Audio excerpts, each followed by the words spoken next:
안녕하세요, 회원 여러분. 오늘 특별한 심포지움이 준비가 되어 있는데요.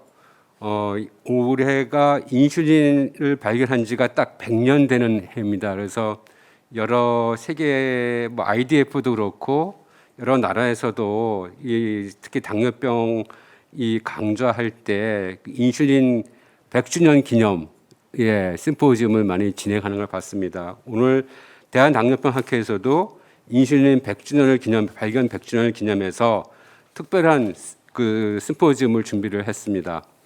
그래서 그 첫 세 분의 강의를 듣고 그다음에 이제 패널 분들하고 같이 토론하는 그런 시간이 되겠습니다. 그래서 첫 번째 연자는 저희가 굳이 소개하지 않아도 다 아시는 분인데요. 그 유영준 선생님이라고 지난번 당뇨병학회 50주년 기념 때도 당뇨병 학회의 여러 가지 역사를 잘 설명해줘서 회원들에게 그래서 아주 깊은 그 감명을 받은 바가 있습니다.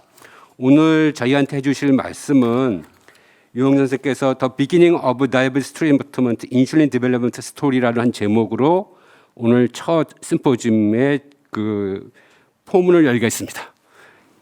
이용준 선생님 부탁드립니다. 감사합니다. 인슐린 발견 100주년을 맞아서 당뇨병 학회에서 마련한 기념 특별 세션에서 당뇨병 치료의 시작, 인슐린 개발 이야기라는 제목으로 여러분과 함께 이야기 나누게 되어서 퍽 기쁩니다. 여러분과 함께 다음의 순서로 이야기 나누고자 합니다. 먼저 인슐린 발견에 관한 이야기를 하고 이어서 인슐린 개발의 발자취와 그 걸음걸음의 무게와 의미를 되돌아보고 한 개인의 견해를 피력하고자 합니다. 먼저 인슐린 발견입니다. 금년 4월 15일 캐나다에서 발행한 인슐린 100주년 기념 우표입니다. 중앙에 캐나다 토론토 대학의 실험연구소에서 제조한 맨 초창기의 100단위 인슐린 병이 놓여 있고 오른쪽 위에 인슐린을 발견한 1921년과 올해 2021년이 써 있습니다. 그리고 왼쪽에 반팅이 쓴 회고록 중에서 미발표된 부분에 초록이 담겨 있습니다. 이 초록의 맨 윗줄에 Finally about 2, 즉 드디어 2시쯤이라고 쓰여 있습니다. 1920년, 그러니까 지금으로부터 101년 전 10월 30일 일요일 밤 반팅은 탄수화물 대사에 관한 강의를 준비하고 있었습니다. 이때만 해도 당뇨병에는 전혀 흥미가 없었습니다. 그렇지만 수업 강의를 위해서 어쩔 수 없이 당뇨병에 관심을 갖게 되었습니다. 이즈음의 반팅은 미네소타 의대의 바론 교수가 쓴 췌장 결석 증례들을 특별히 참고한 당뇨병과 랑게르 한스섬의 관계란 논문을 읽은 바 있었습니다. 그날 밤 늦게까지 반팅은 이런저런 생각에 잠겨 있었습니다. 반팅은 당시 상황을 1940년에 쓴 회고록 더 스토리 오브 인슐린에 이렇게 적고 있습니다. 이 부분이 앞에 우표에서 보신 Finally about 2입니다. 이 내용을 한글로 옮겨봅니다. 그날 밤 나는 잠을 못 이루고 있었다. 무엇보다도 개원 시절에 졌던 부채를 어떻게 갚을 수 있을까 걱정되었다. 잇따라 강의 준비와 또 늘 관심 가지고 있는 췌장에 관한 논문 내용이 서로 꼬리를 물고 생각 속으로 깊숙이 이어지던 중 췌간을 결찰하면 외분비 조직이 파괴되어 결국 내분비액만을 얻을 수 있을 것이라는 아이디어가 벼랑간 떠올랐다. 벌떡 일어났다. 새벽 2시쯤이었다. 곧바로 아이디어를 적어 내려갔다. 이것이 반팅이 그 당시에 그 아이디어를 적은 역사적 메모입니다.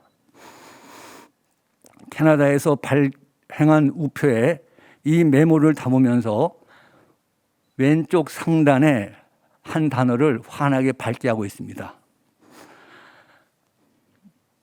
바로 이 단어입니다. DIABETUS.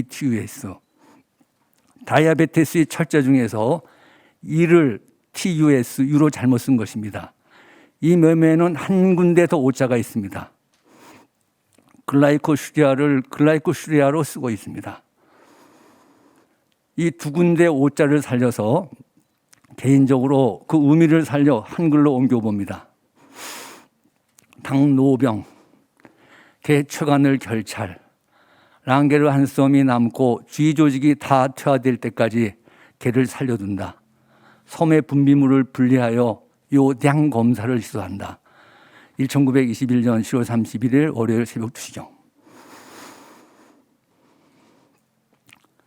두 글자 다이아베티스와 또 글라이코슈리아는 TES여하고 RIA여야 합니다. 이 두 오자는 여러 생각을 하게 합니다. 이 오자의 주인공은 다름 아닌 인슐린을 발견한 프레데릭 그랜트 반팅이었습니다. 아이디어를 조건을 안 찐 반팅은 신경생리학자인 밀러에게 그의 아이디어와 연구 계획을 설명했습니다.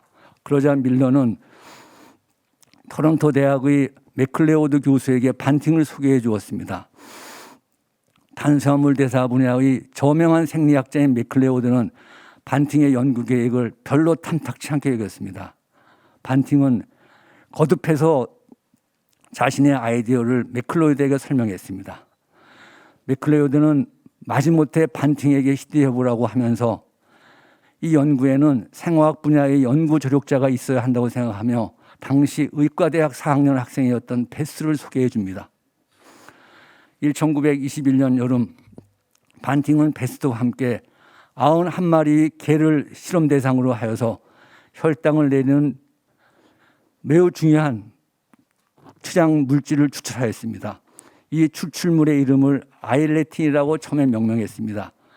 이 아일레틴은 후에 1910년에 샤리 셰퍼가 인슐린이라고 명명했던 것과 똑같은 물질이라는 것이 밝혀지면서 인슐린으로 바꿔 쓰게 됩니다. 이 추출물을 이용하여 마졸이라는 이름을 가진 췌장 절제계의 혈당을 조절하여 70일 동안 생존케 하는 쾌거를 이루었습니다. 그러자 맥클레오드는 좀 신이 났는지 물질의 화학적 규명을 위해 콜립을 추가 투입했습니다. 동물 실험에서 얻은 인슐린의 효과를 보고 이것을 한번 사람에게 시도해 보고자 했습니다.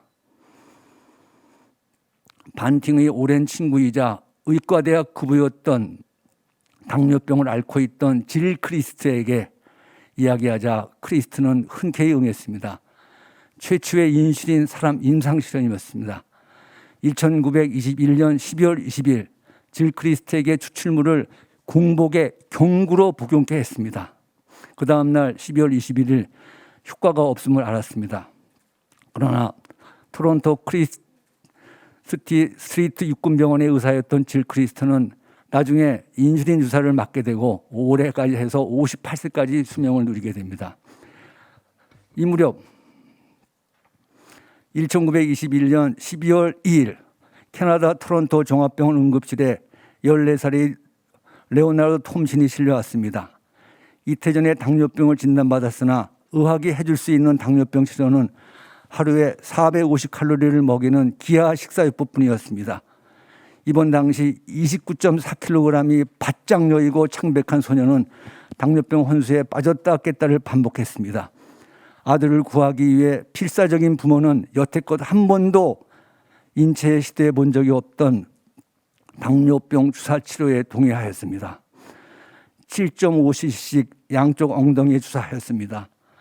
1922년 1월 11일 이날은 인슐린 주사를 사람에게 처음 주사한 날이었습니다. 혈당은 계속 조절되었고 톰슨은 인슐린 주사를 성공적으로 맞은 첫 환자가 되었습니다. 당뇨병으로 죽어가던 톰슨은 그날 이후 13년을 더 살았습니다. 인슐린을 꾸준히 맞으며 제약회사 점원으로 일하면서 정상적인 일상생활을 했습니다. 이 결과를 반팅과 베스트는 학술 잡지에 논문으로 발표했습니다. 실로 당뇨병 치료를 획기적으로 발전시킨 논문이었습니다.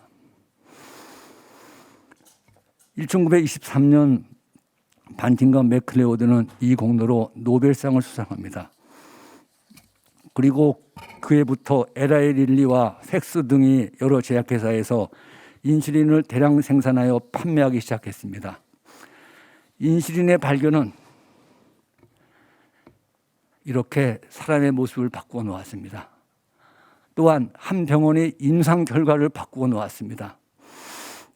캐나다 소아병원에 내원한 소아당뇨병 혼수 환자의 사망률을 보면 인슐린 발견 전에 보시다시피 100%에서 인슐린 발견 후 4분의 1 정도로 감소하였습니다. 이어서 인슐린의 개발을 살피고자 합니다. 동물 췌장에서 추출한 속효성 인슐린이 작용 시간을 늘리고자 하는 노력이 시도되는 가운데 1946년 덴마크의 하게도는 중간 작용형 인슐린을 개발하였습니다. 이 인슐린은 뉴트랄 프로타민 하게돈 MPH 인슐린으로 명명되었으며 오늘날 가장 많이 쓰이고 있는 중간 작용 인슐린의 형태입니다. MPH는 H는 하게돈의 첫 자를 딴 것입니다. MPH 인슐린의 개발은 이른바 베이잘 볼루스 인슐린 주사 처방을 가능하게 했습니다. 그러나 인슐린과 인슐린 정달 방법은 매우 미흡한 적이 많았습니다. 그림에서 보듯이 인슐린 주사를 맞는 당뇨병 환자는 인슐린 주사액, 주사기 그리고 주사기를 소독할 도시락을 반드시 갖고 다녀야 했습니다. 물론 소독할 끓는 물이 없는 곳에선 인슐린을 맞을 도리가 없었습니다. 우리나라에서도 1980년 초까지 인슐린 주사를 맞는 당뇨병 환자는 주사액, 주사기 그리고 도시락을 챙겨 물을 끓일 수 있는 곳을 찾아가야 했습니다. 이러한 여러 부족함과 어려움은 인슐린 부자에 의한 여러 부작용을 가져왔습니다. 주사 부위 감염, 인슐린 알레르기, 지방 비후 또는 지방 위축의 지방 이영양증, 인슐린 부정, 그리고 저혈당 등입니다. 이 부작용 등을 방지하여 더 나은 혈당 관리를 위해서 주사기를 개량하고 또 순도 높은 인슐린을 만들기 위해 정제화하고 인슐린 농도를 농축시키고 또 보다 생리적인 인슐린 제조 등의 기술의 개선을 지속해 왔습니다. 아울러 개개인의 당뇨병 상태, 인슐린 필요 용량, 삶의 형편에 따라 더 생리적이고 전달하기 편한 더 편한 인슐린을 해왔고 쉼없이 개발하고 있습니다. 이러한 개발 노력을 도식화하기 전에 정제화와 농도 강화 인슐린 예를 봅니다. 인슐린, 동신제약, 처방하시는데 편리한 백유니토, 외국서 오신 분들은 이런 인슐린 사다 맞으실 분도 계셨고요. 뉴인슐린, 퓨리파이드 퓨리인슐린, 1980년대 우리나라의 형편이었습니다. 이제 인슐린 개발의 자취를 알기 쉽게 도식화합니다.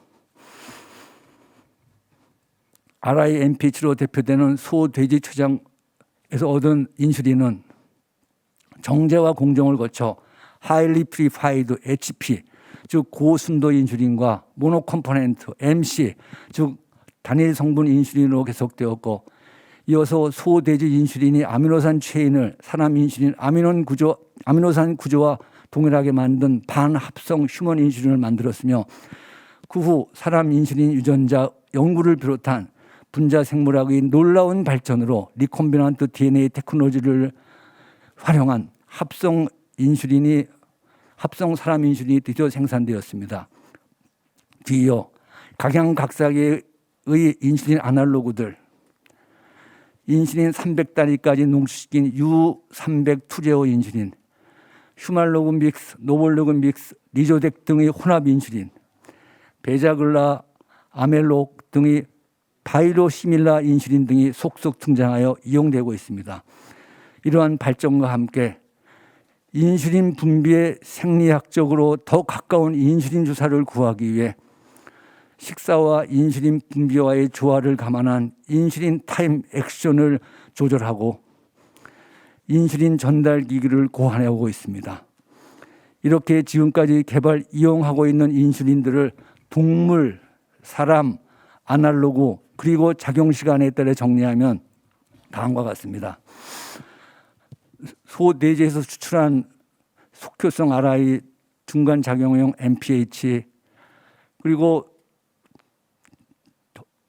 울트라 레피드 또는 페스트 레피드라 보이려는 테크노스피어, 그리고 일주일에 한 번 주사하는 울트라 롱하게 작용하는 아날로그 인슐린 아이코덱까지 여러 인슐린들이 부지런히 개발되고 있고 이용되고 있습니다. 이와 같은 인슐린 자체의 개발과 함께 그 인슐린을 올바로 알맞게 전달할 수 있는 인슐린 펜, 인슐린 펌프, 폐쇄 루프 체계 등이 참 빠른 속도로 발전하고 있습니다. 더 나아가 가장 생리적이고 가장 바람직한 몸 안의 농도에 따라 반응하는 스마트 인슐린들을 패치 인슐린, 구강 점막에 뿌리는 인슐린 오랄린, 또 당뇨필이라고 불리는 경구 인슐린 소마, 이런 것 등이 임상 시도를 통하여 시종에 접근하고 있습니다. 이제 세 번의 문답으로 인슐린 발견과 개발 100년 이야기를 맺고자 합니다. 첫 번째 질문과 답입니다. 인슐린 발견의 의미는 무엇인가? 인슐린 발견의 의미는 무엇입니까? 진단 후, 진단 전에 1.4년, 진단하고 나서 1.4년밖에 살지 못했던 당뇨병 환자의 수명을 연장시켰습니다. 그렇습니다. 인슐린의 발견은 생명줄의 발견이었습니다. 두 번째 문답입니다. 그렇다면 왜 그렇게 끊임없이 열정을 다해 인슐린을 개발해왔고 지금도 계속 개발하고 있습니까? 답. 생리적 인슐린 분비를 닮아 개개인의 인슐린 요구에 맞추어 환자 중심의 선한 혈당 조절로 당뇨병을 치료하기 위해서입니다. 그렇습니다. 그렇다면 인슐린 발견 100주년을 맞이하여 2021년 5월 7일 오후 현재 우리가 살펴야 할 것은 무엇일까요? 이 세 번째 무릎에 답하기 위해 먼저 반팅의 목소리를 한번 기억하고자 합니다. 1923년 1월 반팅과 콜립은 미국 내 인슐린 특허를 받습니다. 그 후 얼마 가지 않아 그 특허를 토론토 대학에 단돈 $1에 팝니다. 사람들은 물었습니다. 어째서 그렇게 귀한 걸 그리 헐값에 파느냐고, 왜 그렇게 싸게 파느냐고. 이때 반팅은 주저없이 이렇게 대답했다고 합니다. 인슐린은 내 것이 아니라 이 세상 것이오. 내 게 아니라 이 세상 사람들 것이란 말입니다.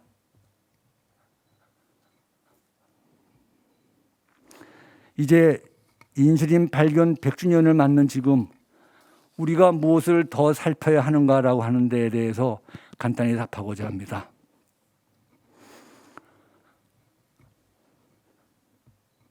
바로 어떻게 해야만 인슐린이 필요한 당뇨병 환자 누구나 언제 어디서든 필요한 만큼 맞을 수 있을까에 주목해야 합니다. 그러기 위해서 우리는 지금부터 인슐린 주사 가격을 감안한 스무드한 공급과 이용에 관심을 더 기울여야 합니다. 아울러 나날이 새롭게 개발되는 인슐린 주사에 관한 꾸준한 교육을 통해 더 많은 사람들이 더 올바로 주사를 맞을 수 있도록 더 정성을 들여 살펴야 한다고 한 견해를 피력하며 끝까지 함께 나눠주셔서 감사합니다. 고맙습니다. 이용현 쌤, 예, 좋은 강의 감사드립니다. 이어서 다음 연자는 원정철 교수님입니다. 지금 현재 인제의대 상계백병원 근무하시고 교수로 근무하고 계시고요. 당뇨병 학회에서도 그러니까 활발한 활동을 하고 계시고, 특히 오늘 인슐린 100주년 기념 심포지움을 실질적으로 좀 준비를 많이 해오신 분입니다. 그래서 오늘 두 번째 강의는 제목은 Diabetes Care in Post Insulin Era라는 제목으로 저희한테 좋은 말씀을 해주실 것 같습니다. 잘 부탁드립니다. 예, 소개 말씀 감사합니다. 이런 뜻깊은 자리에 제가 이 자리에 설 수 있어서 너무 영광으로 생각을 합니다. 앞서 말씀하신 인슐린이 과연 우리 삶을, 환자들의 삶을 어떻게 바꿨을까? 인슐린 발견으로 무엇이 바뀌었나? 이제 인슐린이 발견되기 전에는 당뇨병 치료가 어땠는지를 먼저 이제 알아야 할 것 같은데요. 그때까지는 주로 요 당이 안 나오도록 하는 치료였다고 합니다. 칼로리를 450칼로리 미만으로, 그리고 고단백질, 저탄수화물, 그다음 또 식욕을 억제하기 위해서 아펜이나 디지탈리스를 쓰기도 했고요. 또 이제 미국의 그 스미소니안 이 박물관 이 온라인으로 들어가 보면은 이때 썼던 여러 가지 리메이디들, 보조제들이 또 이렇게 있습니다. 뭐 여러 가지 이제 막 그 키드니 문제를 굉장히 그 당시에는 크게 생각을 했기 때문에 이런 것들을 많이 이용을 했었다고 해요. 뭐 그리고 실제적으로 많이 이렇게 수익도 있었다고 합니다. 실제적으로 이제 그때 그 식단인데요. 1915년에 이 당뇨병 환자를 위한 식단을 보면 스타베이션 트리트먼트. 그래서 토탈 칼로리가 하루에 150칼로리. 그러니까 환자들이 어땠을까요? 먹지 못하고 상당히 기아 상태가 되는 그런 상태였다고 하고요. 지금은 이제 세계 당뇨병에 굉장히 중요한 역할을 하고 있는 하버드 조슬린 다이비티스 센터의 그 조슬린께서 이 1916년에 그 이런 식이요법을 한번 해봤더니, 그러니까 뭐 굉장히 저칼로리를 한 거죠. 그리고 저탄수화물, kg당 0.5g 정도의 탄수화물을 하게 하고 케톤이 안 나오도록. 그때는 이제 그 리피드 톡시시티를 없애기 위해서 뭐 아예 이제 그 DKA 환자들이 오면은 아예 그 지방 자체를 먹지를 못하게 했었다고 하는데, 그래서 이제 조슬린에서 MGH 그 하스피탈에서 사망률을 보니까 그 전하고 이렇게 식단으로 하니까 그 1년 사망률이 68%에서 41%로 줄었다. 이렇게까지 되어 있었습니다. 그러니까 인슐린 발견 전에는 상당히 힘든 치료였죠. 환자들이 굶을 수밖에 없었고, 결국에 이제 조슬린 클리닉에서의 데이터를 보면은 인슐린이 개발되고 나서 결국에 사망률이 6배 이상 감소되게 됩니다. 앞서 유영준 교수님 말씀하신 것처럼 일형 당뇨병 환자는 거의 진단 받자마자 사망하는 경우가 많았었고, 그 30세 이후에 당뇨병을 진단받더라도 이 기대 여명이 한 3년 이내였다고 합니다. 인슐린 개발 전과 개발 후 10세, 30세, 50세 이렇게 보면은 결국에 1.3년이었던 그 기대 여명이 결국에 얘는 이제 45세까지 10세 진단을 받은 경우 그 기대염이 결국 이렇게 늘어나게 됩니다. 결국에 생명을 구했던 거죠. 그러면 이렇게 어렵게 개발된 인슐린이 그 당시에 쉽게 쓰여졌느냐? 또 그러지는 못했다고 합니다. 왜냐하면은 이 1930년에 그 자마 인슐린 논문을 보면은 인슐린 자체를 많이 쓸 것 같은데도 상당히 의사들이 좀 두려웠다고 해요. 왜 두려웠냐? 이 저혈당 문제라든지 그다음에 이 인슐린의 정확한 피지올로지를 제대로 다 완벽하게 이해를 못하기 때문에 실제적으로 인슐린을 그런 그 치료에 이용하기가 쉽지는 않았었다고 되어 있습니다. 이제 이후에부터는 이 인슐린 개발 이후에 그 당뇨병 환자의 어떤 치료라든지 진단 이런 다양한 방법들이 획기적으로 또 그 발전하게 됩니다. 그리고 이제 인슐린을 개발하는 노브라든지 닐리, 뭐 아벤티스 이런 회사들이 만들어지게 되고요. 그 1940년도에는 이제 유린 테스트를 하는 방법들이 이제 발견이 되고, 그 다음에 이제 1949년에는 이제 그 주사기가 또 발견이 개발이 됐고요. 1955년에 이제 설프유리아가 이제 사용되기 시작을 했었고요. 1959년에 인슐린을 직접 측정하게 됨으로써 이제 타입 1과 타입 2, 그러니까 이런 진단이 구별이 이제 가능해지게 됐다고 합니다. 1963년에 인슐린 펌프가 이제 처음으로 발견이 됐었고요. 1970년에 이제 포터블로 블러드 글루코스 미터, 그래서 이렇게 이제 혈당을 측정할 수 있는 이런 기기들이 보급이 됐었다고 합니다. 1974년에 CGMS가 처음으로 이렇게 발견됐다고 하는데, 이때 보면은 조선일보에도, 우리나라 신문에도 이 동전 크기만한 것으로 혈당을 측정할 수 있다, 굉장히 획기적인 발전이다, 이런 기사가 나오기도 했었다고 합니다. 1976년에 이제 당화 혈색소가 이제 측정법이 개발이 됐습니다. 이후에 지속적인 이런 당뇨병 치료 진단 기술들이 많이 발견이 됐고요. 그리고 이제 지금 현재까지는 항당뇨병 약제가 결국에 인슐린을 필두로 해서 지금은 다양한 패소피질로제에 근거한 이런 약제들이 지금 개발되어서 임상에서 사용되어지고 있고, 이제는 혈당을 떨어뜨리는 글루코센트릭한 그런 당뇨병 케어라면은 이제 최근에는 어떤 동반 질환을 기반으로 해서 우리가 당뇨병 치료를 할 수 있는 이런 식으로까지 이렇게 발전이 됐습니다. 이제 그러면 우리나라는 어떨까? 우리나라에서 인슐린은 어떻게 받아들여졌을까가 궁금합니다. 우리나라는 무엇이 달라졌을까? 1923년 10월 29일에 조선일보죠. 조선일보 보면은 이 인슐린을 개발한 여기는 그대로 쓰면은 마크레오드 반친구 박사가, 캐나다 박사가 노벨상을 타게 됐다는 것이 우리나라 신문에도 이렇게 1923년에, 물론 이제 일제 시대죠, 이제 그때 소개가 됐었습니다. 그러면 우리나라는 과연 인슐린을 그 당시에 어떻게 썼을까 참 궁금한 주제입니다. 그래서 여러 이제 문헌들을, 문헌이 아니죠, 그 당시에 신문 기사들 이런 것들을 많이 찾다 보니까 1926년 12월 11일에 조선일보에 이런 얘기가 나와요. 이 당뇨병 환자에서 가정에서 할 수 있는 간호 비결이라고 10가지 얘기를 하면서 이제 식사요법들이 나오고요. 그다음에 그때는 인슐린, 그러니까 이제 그대로 말씀드리면은 써진 대로 인슐린 주사가 발견된 후로는 이 주사는 조금 연습하면 환자 자신이나 가족이나 누구든지 용이히 할 수 있습니다. 결국에 아까 이제 유영준 교수님 말씀하신 것처럼 결국엔 당뇨병에 있어서의 자가관리 중요성이 결국에 우리나라에서도 1920년도에 이렇게 언론에도 이렇게 나왔던 것 같아요. 과연 임상에서 그러면은 인슐린이 그 당시에 어떻게 쓰여졌을까? 이런 자세한 기록을 우리는 참 찾기는 어려운데요. 찾다 보니까 이런 것도 있더라고요.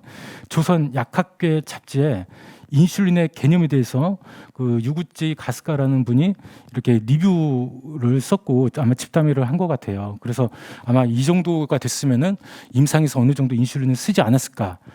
자세한 내용을 좀 찾아보려고 했더니 이게 이 고문서 파는 서점에서 이 잡지가 15만 원이라 개인적으로 이걸 구할 수가 없어서 이 표지만 사진에서 따왔습니다. 그리고 이제 과연 이 당시에는 인슐린은 정말 이 당뇨병 환자 치료 목적 이외에도 사실은 이제 인슐린을 여러 가지 목적으로 썼거든요. 심지어 이제 조기성 치매라고 하는, 그러니까 초조성 치매, 그러니까 정신분열증이죠. 정신분열증에 대해서 인슐린 쇼크요법을 했었던 경우가 있는데, 찾다 보니까 이 구부라는 사람이 이 경성제대에서 1936년부터 이 정신신경증 환자에 대해서 인슐린 쇼크요법을 했다고 해요. 이 대상자는 일본인이 9명, 조선인이 3명, 또 하나는 또 남자에서는 조선인이 9명까지 포함이 됐었으니까 사실은 아마 이 1920년, 30년대에 일제시대 때 인슐린이 우리나라에 들어오게 되고 임상에서 어느 정도 쓰여졌지만은 실질적으로 내용들을 보면은 혈당 조절보다는 어떤 이런 쇼크요법이라든지 또는 그때 가장 흔한 합병증이었던 결핵 환자들의 그런 기아 상태를 회복하기 위해서 이렇게 쓰여지지 않았을까 하는 생각이 듭니다. 1932년에 동아일보 기사에서는 임신 중에 당뇨병 그에 대해서 이렇게 기사가 실렸는데 의사 상담 얘기는 나오지만 아직 인슐린 치료 언급은 안 되어 있고요. 이제 결핵이 가장 큰 문제였죠. 1938년에 당뇨병과 결핵이라고 이렇게 동아일보에 실린 기사를 보면은 서로 원인이자 결과이다. 근데 이제 어떤 인슐린 치료보다는 요때 이제 이 와카모토라는 이제 제가 검색을 해보니까 아직까지 파는 약인 것 같아요. 유장약인데 이게 와카모토가 일시적으로 당량을 조절하는 인슐린 주사 등과는 상위하야 효과가 연속적으로 나타난다. 그래서 어떤 과학적인 접근보다는 이때까지도 아까 말씀드렸지만 인슐린 발견 이전처럼 이런 리메이드 이런 약들이 많이 쓰여졌던 것 같습니다. 결국에 인슐린으로 인해서 사망률이 감소됐다는 것은 1930년도에도 이런 조선일보에 실릴 정도였기 때문에 우리나라 의학계에서도 인슐린을 받아들였을 것 같고, 이 1953년 전쟁 중에도 덴마크에서 인슐린을 원조를 했다. 그러면 우리나라에서도 그만큼 인슐린이 많이 어느 정도는 크리티컬한 환자에서 쓰여지기 시작하지 않았을까 이렇게 추정을 할 수가 있습니다. 그렇지만 이제 그거죠. 이제 경구용 약제가 결국에는 우리나라에서 이제 1950년대부터 들어와서 많이 이제 쓰여지게 된 것 같고요. 이제 다 아시겠지만 지금은 거의 없죠. 다이아비네이즈가 이렇게 1960년도에 광고가 나올 정도로 우리나라에서는 이제 내복약이라고 이렇게 얘기를 했다고 해요. 이렇게 해서 쓰여졌다고 합니다. 그래서 이제 당뇨병에 대해서 이제 급속도로 이렇게 발전을 우리나라에서도 하게 되는데, 일형 당뇨병 환자, 소아 당뇨병을 1962년에 이제 동아일보의 기사를 보면 10세 여자가 연세대에서 이렇게 발견이 됐다고 하고요. 이걸 또 찾아보니까 소아과 학회지에 1959년하고 또 1966년에 이런 주베나일 다이아베티스, 그러니까 소아 당뇨병 환자가 이렇게 케이스가 우리나라에서 처음으로 보고되기도 했습니다. 과연 인슐린이 어떻게 잘 쓰여졌을까? 근데 공교롭게도 보면은 아마 그 당시만 해도 우리나라에서는 이 경구용 약자가 더 많이 포퓰러하게 쓰여진 것 같아요. 1966년에 대한내과학회지에 이제 부산대학교에서 낸 논문을 보면은 경구용 약제하고 그다음에 인슐린하고의 이제 비교를 한 건데, 거기 뭐라고 돼 있냐면은 인슐린을 구입하기가 어렵다라고 돼 있어요. 다이아비네이즈보다 인슐린 구입하기가 어려웠다. 1966년에. 근데 이제 공교롭게 1970년도에 이제 NIH에서 시행했던 스터디 UGDP의 임상 연구 결과가 이제 발표가 됩니다. 그건 뭐냐면은 이제 설푸뉴리아를 썼던 공구보다 인슐린 군에서 사망률이 이제 좀 더 좋았다. 그러니까 설푸뉴리아를 쓴 그룹에서 CV 사망률이 높았다. 이제 지금은 이제 온라인으로 우리가 논문을 볼 수가 있지만 그때까지만 해도 이런 정보를 쉽게 접근하기는 어렵겠죠. 당시에 카톨릭 의대에 계시던 최영길 교수님께서 1971년 11월에 이제 경향신문에 이런 이야기를 하셨어요. 국내에서 최초로 이 논문을 하셨다. 미국 NIH 연구 결과로 밝혀진 이상 우리 의학계도 이에 대한 대책을 세워야 한다. 지금까지는 이 약을 처방했지만 앞으로는 양심상 하지 않겠다. 그 대신 인슐린 투여법을 사용하겠다. 아마 이제 이런 기류가 우리나라에서도 이제 인슐린을 임상에서 적극적으로 사용하자는 기조가 이때부터 UGDP 결과가 밝혀지면서부터 그러지 않았을까 생각이 들고요. 우리나라에서 최초로 이제 인슐린 요법에 대해서 1974년 내과학회지의 윤영길 교수님께서 당시에 경북대 계시던 윤영길 교수님 이렇게 리뷰 저널을 쓰셨는데, 그때도 이제 UGDP 결과를 보면은 결국에는 이제 우리가 설푸뉴리아보다는 인슐린 요법을 환자들한테 적극적으로 좀 사용하는 게 좋을 것 같다, 이렇게 얘기를 하셨습니다. 대한당뇨병학회는 1968년부터 이제 창립이 됐고 이미 이제 50년이 넘었습니다. 그리고 우리나라의 당뇨병 환자는 과거 데이터 보면 1%가 되다가 지금 거의 이제 14% 정도. 이 당뇨병 환자도 많이 증가를 하고 당뇨병의 치료 기술도 많이 개발이 됐습니다. 그럼 이제 남은 것은 무엇일까요? 그만큼 우리의 당뇨병 환자들의 케어가 그만큼 많이 좋아졌을까요? 그렇지만 실제 임상에서는 그렇지 못한 점들을 많이 느끼게 됩니다. 이 환자는 이제 제 환자였는데 21세 여자고 왔을 때 당화혈 수가 16.5%.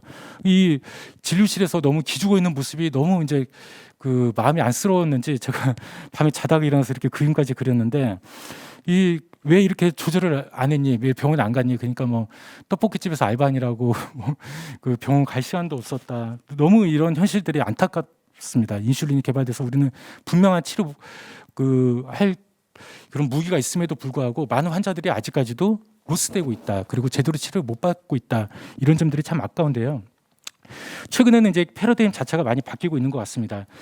미국 당뇨병학회에서 결국 이제 당뇨병은 만성 질환이다. 만성질환 관리로 이렇게 그 이야기가 되고 있습니다. 그렇지만 문제점은 이 1978년에 그 저기 윤영길 교수님이랑 이렇게 했던 그 데이터를 보면은 이때 당뇨병을 어떻게 발견됐는지를 입원 환자들을 대상으로 하니까 거의 그 70 그러니까 7, 80% 정도는 그냥 우연하게 알게 된 거예요. 뭐 이 자가 증상이나 이런 것보다는 그냥 다른 병이 있어서 왔다가 알게 됐다. 근데 이제 저희 이제 패티시트를 보면은 이 유병자 중에서도 40%는 아무런 치료를 아직 안 받고 있는 상태가 됩니다. 그만큼 치료율과 인지율이 아직까지 낮다. 그리고 그렇게 어렵게 개발된 인슐린이지만은 우리나라에서 특히 자기비하라든지 위험성, 그다음에 사회에서 어떤 부정적인 시각 이런 것 때문에 인슐린에 장벽이 있다.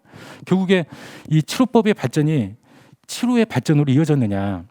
김응진 교수님께서 1965년에 내과학회지에 이런 리뷰 아티클을 쓰셨을 때 당뇨병은 이런 건강한 상태를 유지하는 이렇게 조절을 해야 한다고 그렇게 말씀을 하셨었고요. 이때는 아무래도 내복약, 설포유리하고 그 구아나이드, 계통약, 인슐린 주사도 이렇게 리뷰를 했었습니다. 당시에는 이 약도 두 가지밖에 없었고 인슐린도 상당히 좀 어려운 인슐린이었지만 지금은 그러지 않잖아요. 결국엔 그렇지만은 이렇게 치료법의 발전이 치료의 발전으로 이어지지는 않은 것 같습니다. 저희 패티시트를 보더라도 결국에 당뇨병 환자 10명 중에 한 사람만이 이 당화색소라든지 그런 콜레스테롤, 혈압 이런 것을 보면 조절이 되고 있다니까 상당히 안타까운 현실이지 않을까 싶습니다. 세 번째 문제점은 당뇨병 환자의 합병증들이 많이 변하는 겁니다. 이건 우리나라에서 이제 처음으로 한 멀티 스터디 같아요. 그 화갑박 교수님께서 서울대, 가톨릭의대, 고대, 그다음에 고리병원에 입원했던 환자를 30만 명에서 당뇨병 환자를 보니까 한 0.8% 정도가 됐는데 거의 한 20년 동안 이 당뇨병 환자들의 가장 많은 합병증이 당시는 뭐였냐면 결핵이었습니다. 결핵.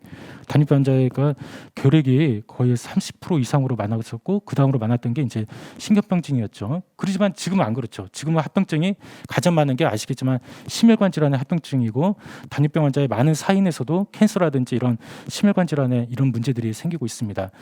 그래서 결국에는 고전적으로는 혈당 조절을 하는 게 당뇨병 치료였지만은 최근에는 이런 심혈관 질환이라든지 콩팥 결과물 보다 이제 혈당 조절을 넘어서 동반 질환을 관리하는 거, 그다음에 철저하게 개별화되고 맞춤 치료를 하는 그리고 생애 주기별 포괄적인 관리. 왜냐하면은 당뇨병 환자가 좀 더 오래 살게 되고 또 병에 취약하기 때문에 그 최근같이 코비드 19이라든지 이런 문제에 대해서 좀 적극적으로 우리가 이 당뇨병 그 케어를 좀 바꿔야겠다 이렇게 말씀을 드리고요. 인슐린 발견 100년 후에 우리에게 남은 것은 결국 당뇨병을 질병으로서 어떤 생활 습관만으로서 치부하지 말고 만성질환 관리로서 우리가 받아들이는 거. 아직까지 낮은 인지율과 미치료율을 개선시키는 거, 그다음에 인슐린의 인식을 개선하는 게 필요하다고 생각이 됩니다. 그리고 합병증을 관리하고 생애 주기별 관리가 필요하다고 생각을 합니다. 그 벤팅이 실험했던 곳이 이제 221번 방이더라고요. 그리고 이 방에서 결국에 이 벤팅이라는 사람은 어떤 의지만 있고 어떤 내가 노력을 하겠다고 믿으면은 분명히 그런 일들을 해낼 수 있다라고 그렇게 그런 신념을 갖고 있었다고 하고 본인 자체가 그런 분이었다고 생각이 듭니다. 벤팅은 또 그림을 잘 그리는 화가였다고 해요. 그래서 아까 그 실험실을 이렇게 그 1925년에 이렇게 그리기도 했었고요. 누가 물어봤대요. 그 캐나다 예술협회 그 작가가 잭슨이라는 분이 언제 이렇게 전업으로 그림을 그리실 건가요? 그랬더니 내 나이 50이 되면 나는 이제 그림만 그리겠습니다 했다고 합니다. 근데 안타깝게 벤팅은 1941년 49세로 생을 마감하게 됩니다. 벤팅으로 인해서 많은 유명한 사람들이 생기는데요. 이렇게 그 이분은 미국에서 처음으로 인슐린을 맞았던 환자인데 당시 부통령의 아들이었대요. 그래서 벤팅이 이 사람을 치료하기 위해서 거의 한 달 동안 미국에 왔었다고 합니다. 그리고 이제 5살 된 테디 라이더라는 사람도 굉장히 유명한데 70세까지 살았다고 합니다.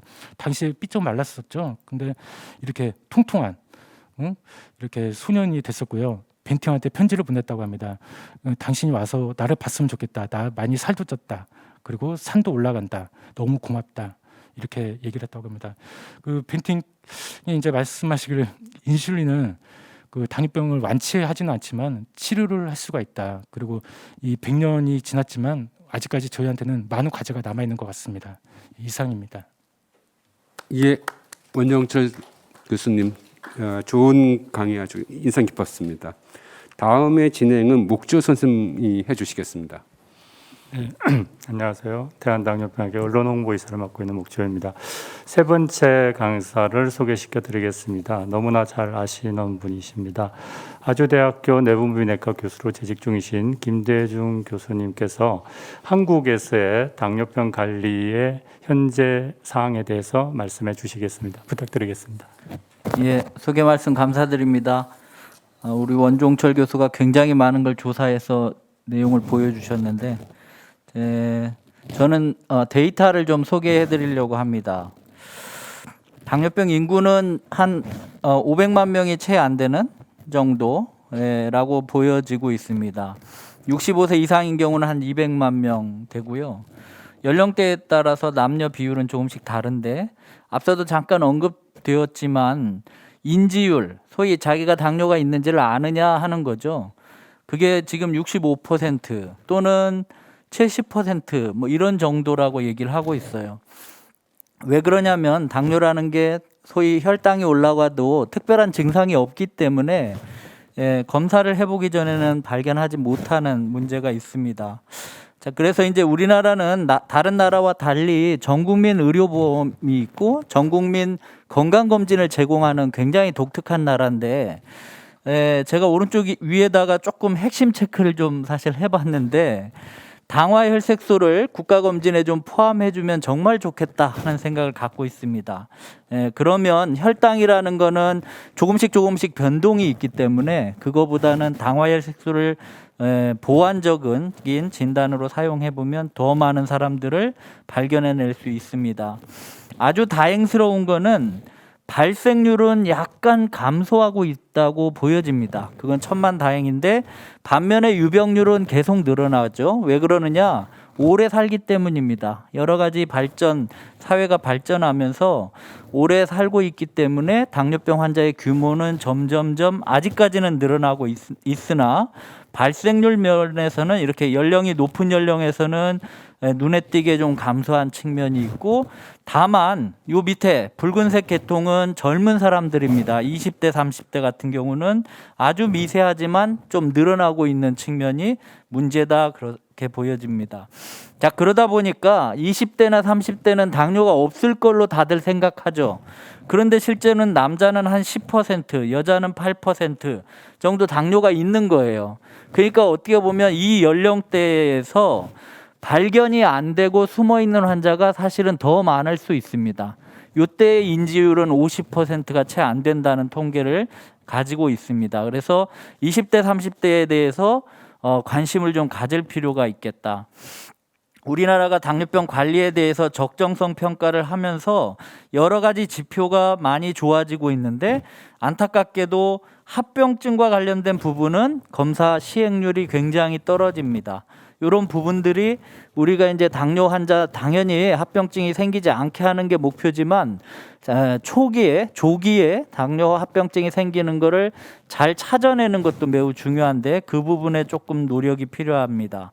또 한 가지 안타까운 사실은 적정성 평가를 하고 있음에도 불구하고 의사들마다 또는 환자들마다 어떤 그 지표의 변이 소위 시행률의 편차는 너무 큽니다.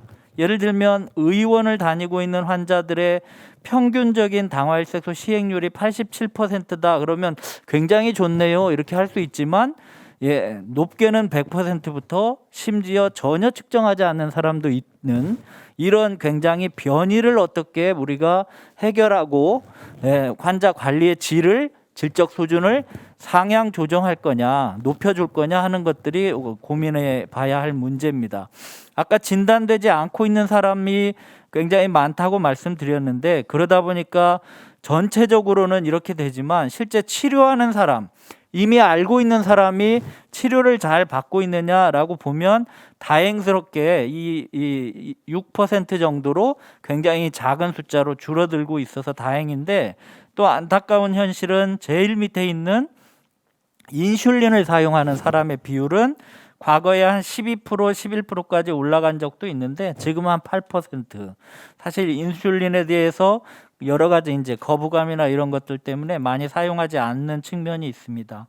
어쨌든 혈당 관리 상태를 크게 6.5%나 7%로 본다면 점점점 나아지고 있는 걸 보입니다. 7%라고 보면 한 절반 정도는 조절이 잘 되고 있다고 보여지는데, 뿐만 아니고 나쁜 사람, 소위 조절이 잘 안 되는 사람 9% 이상 또는 8% 이상 이런 사람의 비율도 많이 감소하고 있어서 혈당 조절만 놓고 보면 상당히 많이 좋아지고 있다 이렇게 보여지는데, 앞서도 언급한 것처럼 당뇨 환자는 비만도 혈당, 혈압, 콜레스테롤 다 여러 가지를 관리해야 된다고 본다면 그런 사람의 비율은 4분의 1로 줄어드는 문제가 있다 하는 얘기를 하고 있습니다. 또 한 가지는 생활 습관에 대한 지표인데, 언뜻 보기에 흡연이나 음주 뭐 굉장히 잘 컨트롤되고 있는 거 아니냐 이렇게 느껴지실지 모르지만, 남자의 흡연율, 남자 당뇨병 환자 소위 남자 당뇨병 환자의 음주율, 특히 고위험 음주율 이런 것들은 아직도 개선의 여지가 상당히 있습니다. 학회가 생각할 때는 이런 문제의 큰 이슈, 큰 근저에 해당하는 이유는 교육의 부재를 생각하고 있습니다. 최근에 이렇게 자료조사가 이루어지다가 중단되어 있어서 최근에는 얼마나 당뇨병 교육을 잘 받고 있는지를 알 수가 없는데, 이 추세선을 따라서 가보면 현재 수준이 한 30% 정도 될까? 모르겠어요. 그러니까 우리나라 당뇨병 환자들이 진단을 받고 나면 적어도 당뇨병 관리를 어떻게 해야 되겠다 하는 거를 아주 시간을 두고 꼼꼼하게 가르쳐주는 그런 교육을 제대로 받고 있느냐 하는 문제가 있습니다. 우리나라에는 국민 건강증진 종합계획이라고 하는 게 있고, 지금 2020이 있고요. 올해 2030이 발표가 됐는데, 과거에 이렇게 지표를 당뇨병 관리 수준을 향상하기 위해서 교육 이수율을 측정하겠다라고 해놓고 전혀 측정을 하지 않았어요. 심지어 목표를 50%까지 하겠다고 했지만 어떤 것도 지금 어디까지인지도 우리가 알 수가 없는 게 지금 우리나라 현실인데, 2030을 발표한 거 보니까 교육 이수율을 아예 빼버렸어요. 지표 자체가 없으면 우리나라 당뇨병 환자한테 교육을 제대로 했느냐라는 것이 목표로 설정될 수도 없고 그거를 모니터링할 수도 없는 현재 문제입니다. 그나마 갖고 있는 지표가 유병률, 인지율, 치료율, 조절률 이런 수준의 것들만 우리가 갖고 있는데, 참고로 미국의 건강증진 종합계획을 보면 우리나라가 요걸 따라와 했거든요. 헬시피플 2020을 보면 당뇨병과 관련된 지표가 무려 20가지나 있습니다.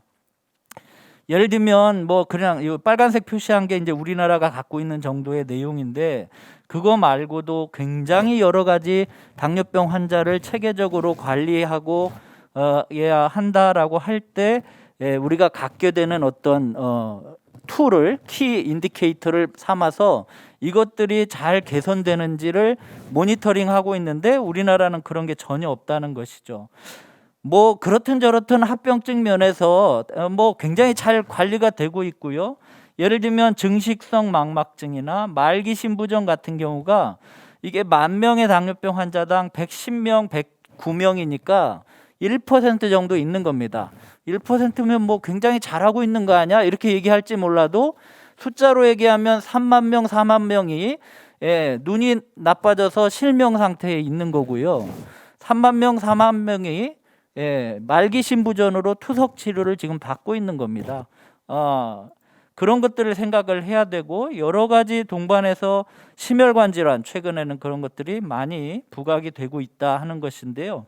마지막으로 언급하고 싶은 거는 당뇨병 환자를 흔히 경증, 중증 이런 식으로 분류하려는 노력을 하고 있습니다.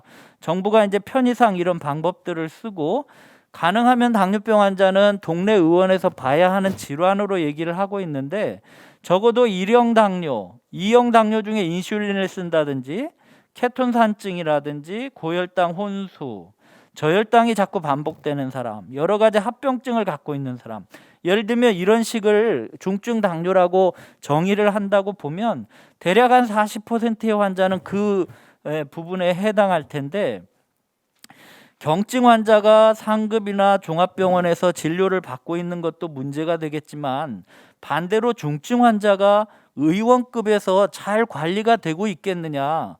의원급의 46%의 중증 당뇨병 환자가 있는데 이분들이 어떻게 관리가 되고 있는지를 우리가 잘 들여다볼 수가 있겠느냐 하는 이슈도 있습니다.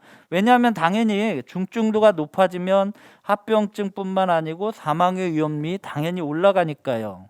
자, 그래서 이제 포괄적 관리 모형에 대한 고민들을 해줘야 되겠다라고 생각하는 건데 지금 우리나라가 갖고 있는 의원급의 1차 의료 만성질환관리 시범사업이 이 왼쪽에 있는 이 모형을 갖고 하고 있습니다. 그야말로 케어 플랜을 세우고 환자를 잘 관리하고 합병증에 대한 모니터링도 하고 정기적으로 1년 단위로 그걸 하라는 것이고 교육을 체계적으로 좀 시켜주면 거기에 대해서 진료 수가를 더 주겠다고 하는 게 바로 1차 의료 만성질환관리 시범사업인데 사실 깊이 들어가 보면 사실 이게 잘 작동하고 있느냐 하는 고민들을 갖고 있어요. 이게 호주 같은 경우는 비콘 클리닉이라는 말을 썼는데 비콘이 뭔가 하고 보니까 신호등 같은 거예요. 등불 같은 겁니다. 환자 입장에서 보면 내가 당뇨를 갖고 있는데 내가 지금 진료가 관리가 잘 되고 있는지를 평가받고 점검받고 합병증이 혹시 생기지는 않는지 점검받고 싶을 텐데 이런 부분들이 지금 과연 우리나라 이 진료 시스템에서 잘 돌아가고 있는가 하는 거에 대한 고민들을 좀 해야 되는 거예요. 그래서 뭘 하고 있는가 하고 보니까 그렇게 대단한 것들이 아닙니다. 예를 들면 혈당이 잘 조절되는지 혈압, 지질, 신장 기능, 망막, 신경검사, 발관리 뭐 우리 머릿속에 다 있는 것들이고 식사 습관, 영양 관리, 환자에 대한 또는 가족에 대한 교육, 심지어 정신심리학적 평가라고 하는 부분인데 과연 이런 부분들을 우리나라 당뇨병 환자가 서비스를 받기 위해서는 어떤 시스템을 우리나라에 도입해야 할 것인가에 대한 깊은 고민이 필요한 거죠. 사실 대학병원이라고 이런 걸 잘 갖고 있지는 않아요. 그래서 더 큰 문제일 수도 있는데 동네 의원에서 진료하던 환자든 대학에 진료하는 환자든 뭔가 이런 것들을 자기가 포괄적인 관리를 받고 있다라는 것을 관리받기 위해서 필요한 그런 제도 또는 그런 모형을 우리가 고민을 해야 할 때가 아닌가 생각합니다. 예, 이상 마치겠습니다. 네, 김대중 교수님 감사합니다. 그러면 오늘 패널로 참석하신 분들을 소개시켜 드리겠습니다. 오늘은 8분의 패널을 모셨는데요. 굉장히 어렵게 모셨습니다. 먼저 첫 번째는 본인이 30년 이상 인슐린을 맞고 있으신 분입니다. 대한당뇨병연합 대표이사이신 김강훈 이사님. 네, 그리고 두 번째는 전국 보건교사를 대표해서 오셨습니다. 전국 보건교사의 부회장을 맡고 계신 김선아 부회장님. 네. 그리고 세 번째는 서울대학교 병원의 소아당뇨병 교실 전문 간호사로서 20년 교육을 담당했던 하고 계신 구민정 선생님입니다. 네. 네 번째는 서울 의대를 졸업하시고 다른 길로 가셨습니다. 전문 의학 기자로서 지금 현재 동아일보 정책사업부 차장으로 계신 이진한 차장님이십니다. 네. 다섯 번째는 대구 프렌닥터 한내과 원장님이신 한정훈 원장님이십니다. 네. 여섯 번째는 인슐린을 처음으로 이제 만든 회사죠. 한국 릴리 한정희 전무님이십니다. 인슐린 회사의 쌍두마차이신데 일곱 번째 패널로서 노보노디스크 당뇨사업부 이희우 상무님이십니다.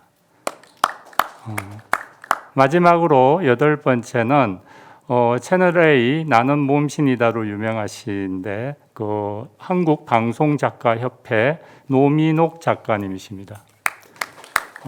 이렇게 8분의 패널을 모시고요. 처음으로 이제 토의해보고 싶은 내용은 우리나라 인슐린 사용의 장벽이 무엇인지에 대한 내용입니다. 그래서 이 댓글에도 박대선 교수님이 인슐린 문제는 정책의 문제가 아닌가 하고 말씀을 하셨는데, 먼저 김광훈 이사님께서 그 국회하고 많은 일을 하고 계신데 뭐 입법화 이런 거에 대해서 한번 말씀해 주셨으면 좋겠습니다. 네, 소개 감사합니다. 김광훈입니다. 저는 앞에 그 발제문들을 보면서 참 저하고 경험적인 측면에서 그 연계되는 부분이 많아서 좀 감동적인 부분도 많았고요. 또 그런 부분에 대해서 좀 경험과 그 다음에 무엇이 문제인지에 대해서 조금 말씀을 드려보려고 합니다. 일단 저는 아까 소개를 했지만 30년 넘게, 지금은 인슐린을 안 맞고 있지만 30년 정도 맞았고요. 소인슐린과 대주인슐린도 맞았고 초창기에, 그리고 인슐라타드 모노컴포넌트 MC도 제가 맞았기 때문에 인슐린은 좀 오랫동안 맞았던 것 같아요. 그런데 그리고 또 이제 그 하드웨어적으로 볼 때는 제가 이제 인슐린을 맞기 시작할 때 그 모 제약사, 지금도 이제 그 바늘을 만드는 제약사인데, 니들도 나오는 제약사인데 27게이지짜리가 획기적인 인슐린 바늘이 나왔던 거예요. 그래서 그 전에는 다 바늘을 분리하는 바늘이었다가 붙어 있는 27게이지짜리 바늘을 보면서 굉장히 획기적으로 좋았는데, 그때 당시에 그러니까 예를 들면 서울대학교 병원에 입원하면 그 27게이지짜리 바늘로 주사를 놔주는데, 다른 병원을 가면 그 27게이지짜리 바늘이 없어서 비싸다고 그 분리되는 바늘로 맞아서 인슐린이 되게 아파가지고 일단 부정적이었다는 생각이 좀 들고요. 그리고 그 원터치 1에서 원터치 2로 좀 지금은 이제 판매가 안 되니까 원터치 2로 이어가는 그 간이혈 단계가 나왔는데, 그 가격도 너무 비싸가지고 참 구입하기 어려웠던 생각이 듭니다. 근데 무엇보다도 인슐린 투여의 그 장벽은 30년 전이나 지금이나 좀 홍보가 덜 된 것 같고, 얼마나 긍정적으로 우리에게 다가와야 되는 생명이라는 거에 대한 게 굉장히 부족한 것 같아요. 그러니까 예를 들면 지금도 뭐 그 인슐린을 맞으면 평생 맞아야 된다, 그리고 인슐린을 끊어야 되는 방법, 뭐 이런 거가 네이버 보면은 당뇨병과 인슐린이라면 상위를 차지하는 게, 요즘에 이제 네이버나 다음을 보면 이제 그 돈을 주면 유료로 이제 파워링크로 올라가는 게 있는데, 파워링크로 올라가는 거 보면 이제 한의원이나 아니면 민간요법 하는 분들이 당뇨병과 인슐린 하면 그거를 끊는 방법이 먼저 올라와 있기 때문에, 보통 사람들이 내가 당뇨병으로 발병을 해서 수년간 이제 해서 뭐 쌍괄제, 그러니까 3제제, 4제제 돼서 약을 인슐린으로 바꿔야 될 때 그 검색을 하다 보면 이거는 약 먹는 것도 억울한데 평생 인슐린을 맞아야 돼? 그러니까 이런 부분 때문에 굉장히 좀 부정적인 것 같고요. 그 1차적으로 그래서 저희가 아까 이야기한 보장성 확대에 대한 부분은 인슐린을 투여할 수 있는 소모성 재료제에 대한 보험은 어느 정도 확대된 것 같고요. 그다음에 혈당 측정을 할 수 있는 글루코스 모니터링 그 시스템 CGMS에 대해서도 그 일정 부분 이제 그 발전이 이루었고 어느 정도 이제 도입이 됐는데, 이거 과연 인슐린을 어떻게 맞고 우리가 어떤 상황이고 어떻게 이거를 지속적으로 사용해야 되고 이런 기기들을 사용할 수 있는지에 대한 그 교육 아젠다나 우리가 어디서 물어봐야 될 때, 환자들이 물어봐야 될 때에 대한 게 정보 소통력이 너무 부족한 것 같아요. 그게 이거로 또 결국은 그 당뇨병의 교육에 연관되고, 교육을 하기 위해서는 환자들은 정말 그 교육 수가를 내고서라도 환자들은 교육을 받고 싶지만 교육을 하는 데가 또 병원이 별로 없고, 이런 악순환이 반복되고 있는 거 아닐까, 저는 짧게 그렇게 말씀드리고 싶습니다. 네, 감사합니다.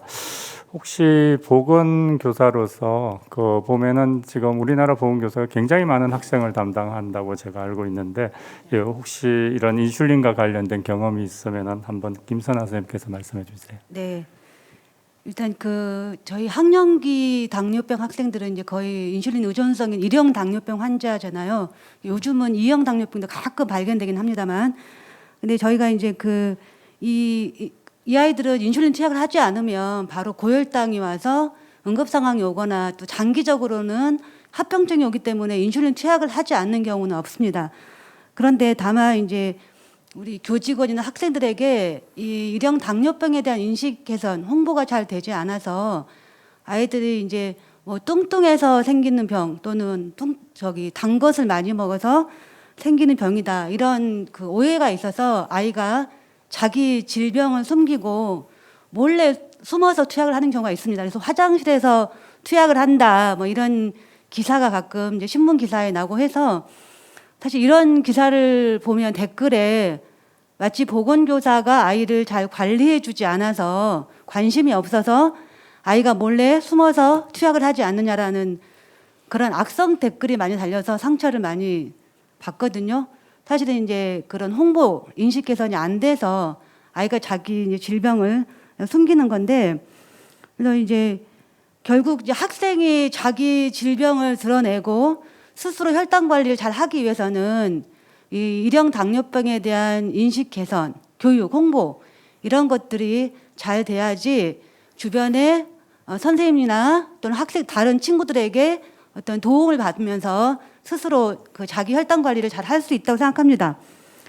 그리고 이제 그 인슐린 펌프나 연속 혈당 측정기를 제가 이제 하고 있는 학생을 봤는데 스스로 학생이 그 혈당 관리하는데 굉장히 많이 도움이 되거든요. 그래서 이 기기도 그렇고 이 기기를 쓰면서 사용하는 소모품도 그렇고 이제 의료보험이 돼서 자기 부담이 많이 줄었잖아요. 경제적인 부담이 줄어서 많이 도움이 되고 있긴 한데 제 생각에는 만 18세 이하 학령기 학생에게는 좀 정부에서 무상으로 이거를 좀 전부 제공하면 어떨까 이런 생각이 들고, 아까 그 이제 그 호주의 경우에 당뇨병 지원 센터가 지역마다 있다고 했잖아요. 저희도 우리나라도 이제 앞으로는 그런 당뇨병 지원 센터가 생겨서 그 어떤 교육이나 홍보, 또 저희 학교에서 일형 당뇨병 학생 관리할 때 뭐 응급 상황 대처라든지 또는 현장 체험 학습할 때 어떻게 사전 안전 대책을 마련할 것인지 이런 부분에 대해서 지원해주고 자문해주고 조언해주는 그런 역할을 할 수 있는 곳이 있었으면 좋겠다 이런 생각이 듭니다. 예, 이상입니다. 아직도 뭐 정부 지원 쪽이 좀 많이 부족한 것 같습니다. 그러면은 그 구민정 쌤은 그 서울대 소아당뇨를 20년 이상 이제 교육을 맡고 계신데 혹시 환자 상담 시에 환자들에게 뭐 듣는 뭐 이런 고충이나 이런 거 있으면 말씀해 주시면 좋겠습니다. 네, 안녕하십니까. 저는 사실 소아를 주로 교육을 하고 있는데요. 제가 여기에 오기 전에 제가 이제 당뇨병 교육간호사회 회장으로서 저희 회원분들께 교육 인슐린 주사를 교육하는 데 있어서 힘든 점들을 조금 여쭤봤습니다. 그래서 성인과 소아 같이 말씀드리도록 하겠습니다. 우선 인슐린이 처방 나면 제일 먼저 인슐린 치료 자체에 대한 편견이 많은 것 같습니다. 그래서 아예 인슐린을 맞기 자체를 싫어하고, 그래서 뭐 상담실에 들르지도 않고 그냥 가버리는 환자들, 이런 환자들이 많고요. 또 외부에서 주사하기 힘들거나 또 직장에서 주사하기 힘든 문제, 이런 것 때문에 사실 꺼려하는 부분들이 좀 많아서 인슐린 치료에 대한 적절한 홍보가 지속적으로 많이 필요하다라는 걸 계속 느끼게 되고요. 그리고 또 주사를 하루에 한 번 맞느냐 아니면 여러 번 맞느냐에 따라서 또 거부감이 많이 다른 것 같습니다. 네, 여러 번 주사를 하면 또 통증이 더 많이 생기고, 이런 통증 부분이나 주사를 여러 번 해야 되는 부분들에 대해서는 사실 여러 가지 해결 방법이 있겠지만 뭐 주입기기도 사실 많이 개발이 되어 있어서 앞에서 인슐린 펌프나 이런 것들이 나왔는데요. 근데 이런 기기들을 사용하는 데 있어서 교육도 많이 필요하지만 또 환자 부담이 정부에서 보조를 해준다고 하더라도 여전히 많이 부담이 되는 실정입니다. 그래서 이런 보조 도구에 대한 정부의 지원이 훨씬 더 많이 강화가 되어야 될 것 같고요. 그리고 저혈당이나 이런 거 인슐린을 쓰면 이 부분에 대한 부담도 있고, 인슐린 주사를 사용한다고 해서 무작정 혈당 조절이 잘 되는 건 아니기 때문에 적절한 상담과 교육이 필요하거든요. 사실 성인 환자 같은 경우에는 주사법을 외래에서 주로 주사법을 많이 교육을 하고, 주사를 교육을 받고 가서 우리 교육간호사들이 일주일 뒤, 2주 뒤 이렇게 계속 팔로우업 전화를 계속 상담을 합니다. 근데 전화 자체가 잘 이루어지지 않는 경우도 있고요. 또 어떤 환자분들은 매번 교육실로 전화를 해서 어떻게 조절해야 되냐 하고 계속 묻는 환자분들도 있는데 사실 로딩이 조금 많이 걸립니다. 그래서 이런 교육에 대해서 적절하게 지원이 잘 이루어져야겠다. 그리고 교육을 하는 사람들에게서도 좀 리워드가 제대로 이루어져야지만 인슐린 주사를 맞는 환자들에게 잘 관리할 수 있는 시스템이 생기겠다라는 생각이 들고요. 마지막으로 연령에 대한 문제인데요. 소아 같은 경우에는 이제 너무 어리면 어린이집이나 뭐 학교에서 자가 주사를 못하는 경우들이 많아서 이 부분에 대한 부담이 좀 크고요. 특히 최근에 이제 노인 환자들 그리고 독거 노인 환자들이 많기 때문에 이런 노인 환자들에는 아무리 교육을 해도 잘 못 알아들어서 또 교육을 해야 되는 경우들도 상당히 많습니다. 근데 물론 이제 고령화 사회라서 그렇기도 하겠지만 인슐린 치료를 너무 늦게 시작하다 보니까 너무 늦은 나이에 교육을 받아서 교육이 진행이 잘 안 되는 경우들도 상당히 많거든요. 그리고 만약에 이런 독거노인들에게 교육을 하는 경우, 인슐린 치료를 교육하는 경우에 지역사회 자원하고 제대로 연계되는 그런 시스템 개발이 좀 많이 필요할 거라는 생각이 듭니다. 이상입니다. 네, 감사합니다. 소아하고 노인 계층 쪽에 교육은 참 문제인 것 같습니다. 그러면은 지금 현재 그 개원하고 계시는 한종훈 원장님께 이 개원가에서의 뭐 고충이나 이런 거에 대해서 한번 말씀해 주셨으면 좋겠습니다. 예, 토론회에서 이제 패널로 이제 참석해달라고 요청을 받았을 때 참 조심스럽습니다. 뭐 여러 가지 걸리는 문제들, 조심스러운 문제가 있어서 고민을 하고 있었는데 아까 전에 발표에도 나왔던 저기 대구에서 제가 존경하는 윤영결 선생님이 한 전화를 주셨습니다. 가서 어떤 얘기를 할까요? 선생님한테 제가 여쭤보니까 네가 느끼는 얘기를 하라 그래서 오늘은 여러 가지 제한점을 벗어버리고 쉽게 한번 얘기해 보려고 합니다. 그 인슐린 치료의 배리어는 제가 생각하던 당뇨병 치료의 배리어입니다. 당뇨병 치료의 배리어 중에서 가장 이제 극명한 형태가 인슐린 치료의 배리어고요. 이 인슐린 치료, 당뇨병 치료의 배리어는 뭘까? 아까 전에 팩트시트에서 봤던 걸 한번 되돌려 보겠습니다. 우리나라의 그 당뇨병의 인지율이나 치료율은 상당히 높습니다. 70~80%면 적은 거 아니거든요. 문제는 뭐냐면 조절률입니다. 조절률은 30%가 안 됩니다. 그 말은 결국은 당뇨병을 있는 것도 알고 치료도 하는데 치료는 안 된다는 얘기거든요. 또 한 가지 아까 전에 그 제가 오면서 봤던 자료 중에 하나가 2020년 건강보험심사평가에서 제한 자료입니다. 우리나라 환자들의 당뇨 고혈압 환자들이 어디서 치료를 하느냐? 85%가 개인의원에서 치료합니다. 그리고 2012년쯤에 자 경증 환자는 다 개인 병원에서 치료하세요. 그래서 모든 환자들이 이 경증 환자들은 3차 병원에 증가율이 줄었는데 당뇨 고혈압 환자분들만 경증 환자들은 개인 병원에서 치료하라고 하는데도 최근에는 다시 그 3차 병원의 진료율이 늘어나고 있습니다. 왜 그럴까요?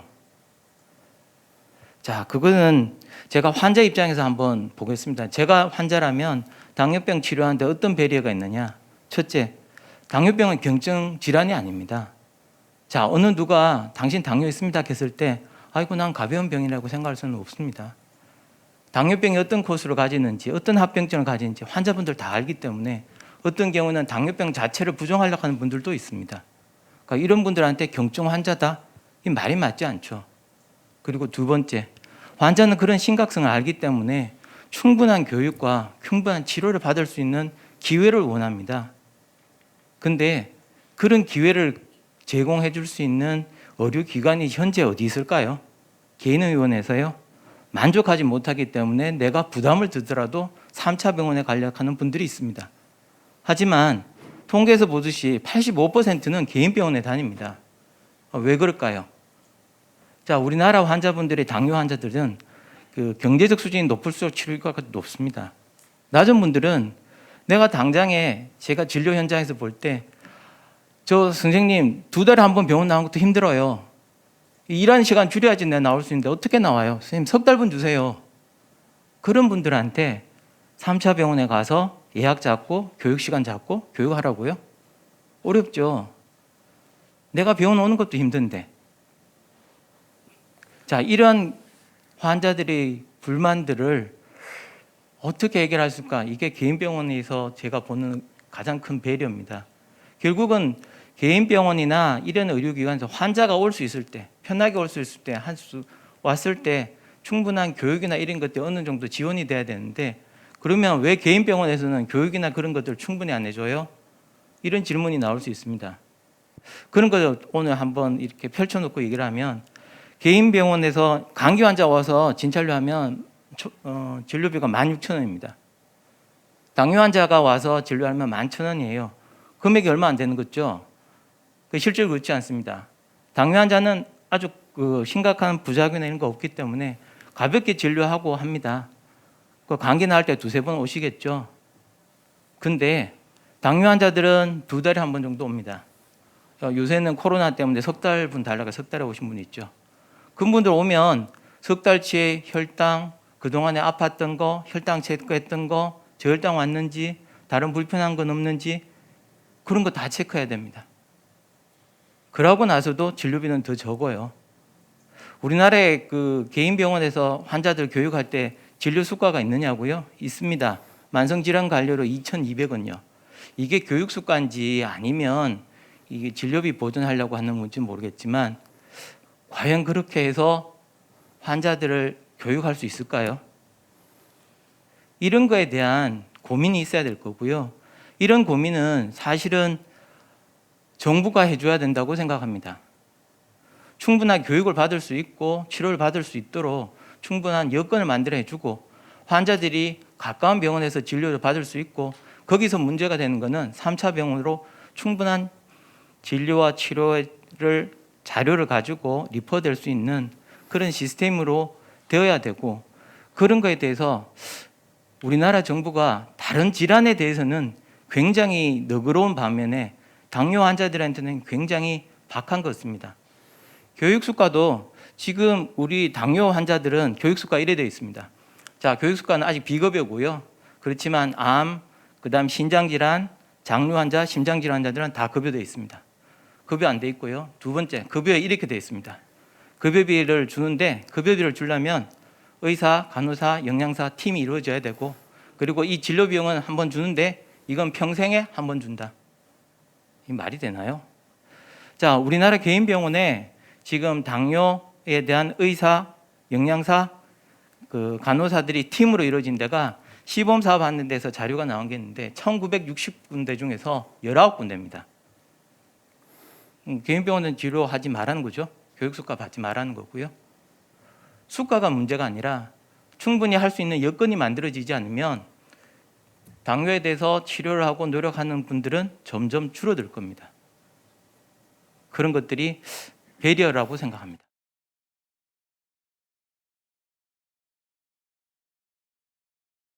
새로운 관점에서 한번 토론을 해보도록 하겠습니다.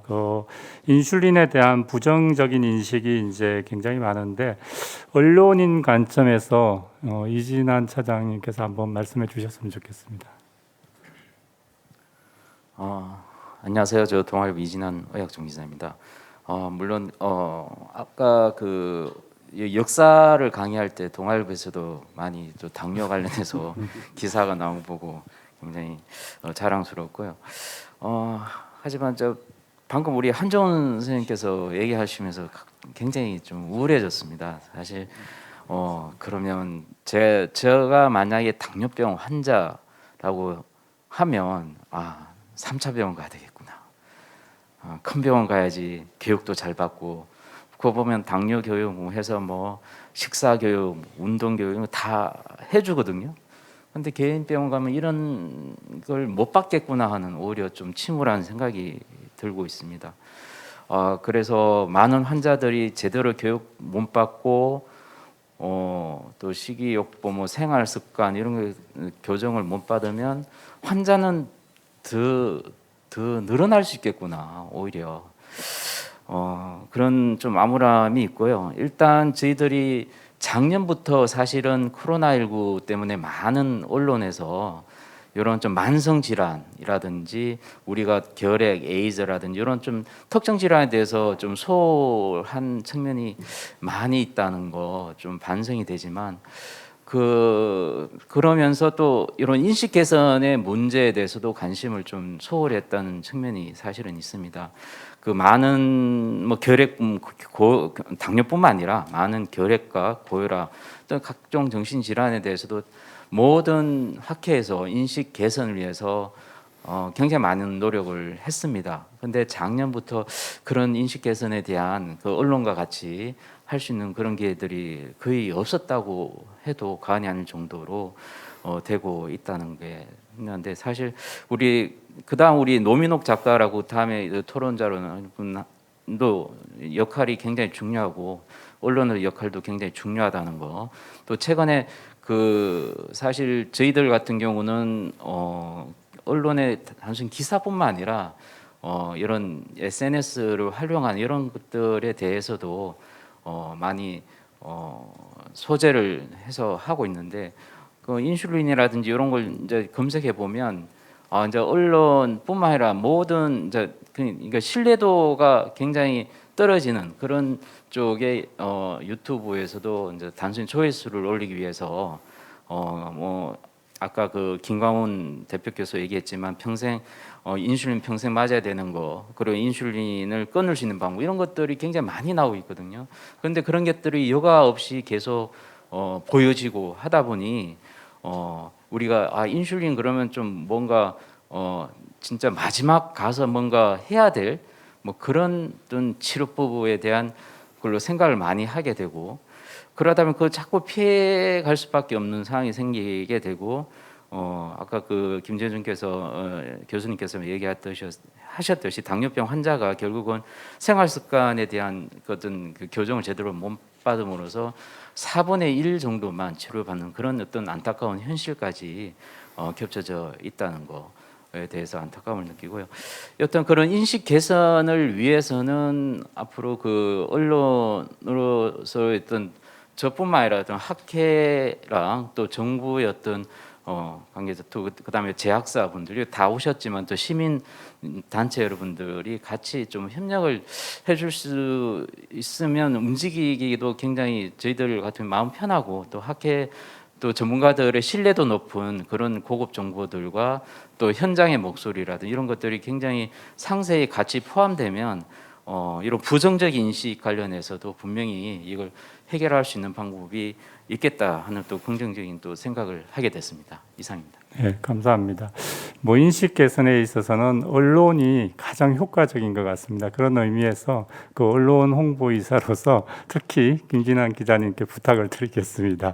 그리고 이 노민옥 작가님께서는 오늘 참 그 모시기 힘들게 모셨다고 들었는데 감사드리고, 방송 작가의 경험이나 또 일반인 시각으로 한번 인슐린에 대해서 말씀해 주셨으면 좋겠습니다.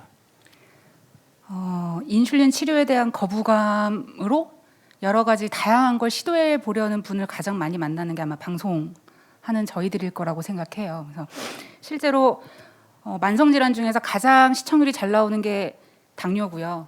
근데 좀 달라진 게 있다면 주제에 당뇨를 걸면 잘 안 나오고 혈당이라고 주제를 걸면 잘 보세요. 그 이유는 이제 자기가 환자라고 인식되는 거는 거부감이 여전히 존재하고, 다만 혈당이라고 걸면 내가 뭔가 조절할 수 있을 것 같다, 관리의 영역으로 들어가는 느낌이 들기 때문이라고 생각합니다. 그래서 오늘 제가 들으면서 하나 수학이 있었다면, 인슐린이 가지고 있는, 그러니까 인슐린이 발견되기 전에 어떤 치료를 했었는지 오늘 좀 제대로 듣고서 이 인슐린이라는 약이 하나 나옴으로 인해서 생기는 수많은 스토리텔링에 대한 이야기를 방송에서 좀 할 수 있다면, 그리고 의사 선생님들이 좀 나와서 강연의 형식이든 뭐 이런 것들을 해준다면 인슐린 약물에 대한 거부감은 조금 줄여들 수 있는 방법이 될 수 있겠다라는 생각이 하나가 있었고요.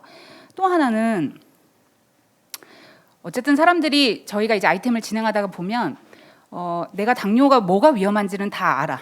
당뇨 위험성에 대해서 아이템을 할 때는 잘 안 보세요. 근데 이제 결론적으로 원하는 거, 그래서 내가 관리를 어떻게 하면 될까에 대한 영역이거든요. 그래서 방송에서는 그 부분적인 걸 되게 중요하게 생각합니다.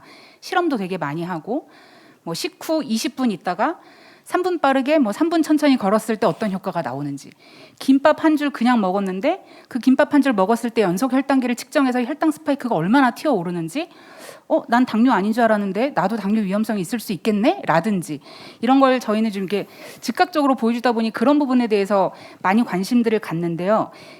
가장 중요한 건 환자들이 스스로 인슐린, 그러니까 약물을 포함하여 병원에 가게 되면은 나는 그냥 단순히 약을 받고 난 그냥 인슐린 치료만 받아야 되는 역할 외에는 할 수 있는 게 없다라는 거부감이 굉장히 큽니다.